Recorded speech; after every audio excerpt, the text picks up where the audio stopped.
എനിക്ക് വോട്ടില്ലാത്ത കാലത്ത് വീട് കയറി തുടങ്ങിയ ആളാണ്.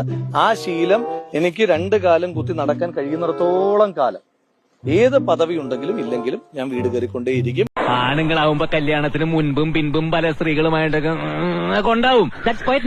ആ പരാതി മുഖ്യമന്ത്രിയുടെ അടുക്കൽ എത്തിയെന്നറിഞ്ഞപ്പോൾ മുതൽ അപ്രത്യക്ഷനാവുകയും അയാൾ അങ്ങനെ ഒരാളാ. ചിലപ്പോ കാണും, ചിലപ്പോ കാണില്ല.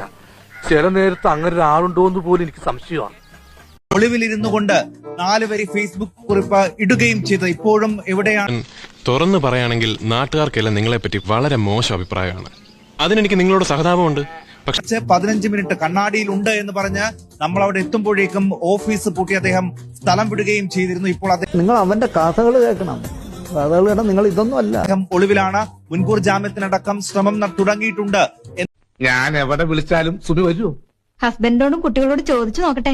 നീ എന്റെ പ്രാർത്ഥന കേട്ടു എന്ന തരത്തിലുള്ള റിപ്പോർട്ടുകളും വരുന്നുണ്ട്. ജാങ്കോ, നീ അറിഞ്ഞ ഞാൻ പെട്ടു.